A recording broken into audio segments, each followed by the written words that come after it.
बघा, जर व्याजदर 18% ऐवजी 22% ठेवला तर 5 वर्षाचे व्याज 4,000 रुपये जास्त मिळते, तर मूळ रक्कम अर्थात मुद्दल किती असा प्रश्न पर्याय दर्शवले नाही. लेकरांनो, प्रश्न जसाच्या तसा पाठवत जा, म्हणजे पर्यायासह पाठवत जा ही तुम्हाला विनंती. प्रश्नामध्ये मूळ रक्कम किती म्हणजे मुद्दल किती असा प्रश्न बघा. प्रश्न आहे, जर व्याजदर 18% ऐवजी 22% ठेवला तर 5 वर्षाचे व्याज 4,000 रुपये जास्त मिळते. आता हे जास्त मिळणार व्याज 4,000 रुपये किती वर्षाचं हो? 5 वर्षाचं. मनाशी प्रश्न असा निर्माण करा की एका वर्षाचं व्याज किती जास्त मिळते. हे जे 4,000 रुपये लेकरांनो जास्तीचं व्याज आहे, हे 4,000 रुपये व्याज 5 वर्षाचं आहे असं गणित म्हणते. इथं मनाशी प्रश्न असा की एका वर्षाचं किती व्याज जास्तीचं मिळते असा प्रश्न करा. हा भाग द्या, 5×8 = 40 आणि त्यावर हे 2 शून्य. याचा अर्थ एका वर्षाचं जास्त मिळणार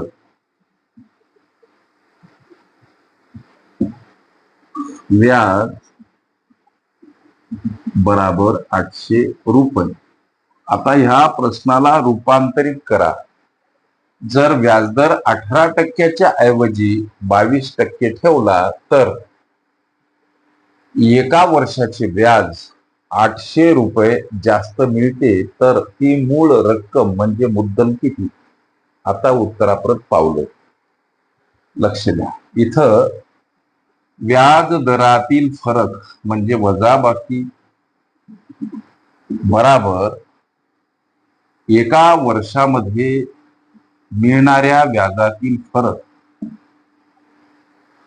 अर्थात एका वर्षाचं जास्त मिळणारं व्याज. ही वजाबाकी लेकरांनो 4% बराबर 800 रुपये. प्रश्नामध्ये तर मूळ रक्कम किती असा प्रश्न. इथं असा प्रश्न मनाशी करा की कोणत्या रकमेचे 4% म्हणजे 800 होतात. उदाहरणार्थ, X ह्या रकमेचे 4% म्हणजे 800 रुपये होतात. लक्ष द्या, अशा पद्धतीची ही सूत्रबद्ध मांडणी. आता X गुणीला 4% मांडताना 4 छेदस्थानी 100 असे मांडावे लागतात. लक्ष द्या, X 4 सोबत गुणीला गुणाकार 4x छेदस्थानी 100 बराबर 800. आता लेकरांनो 4x ला एकटं करा, 800 कडे जातानी 100 गुणीला.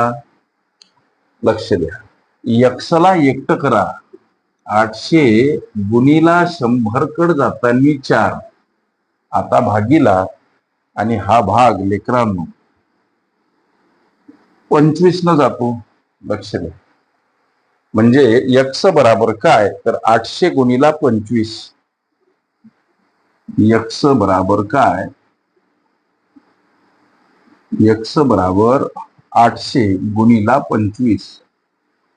800 गुणीला 25. X बराबर 25×8 = 200 आणि त्यावर हे 2 शून्य.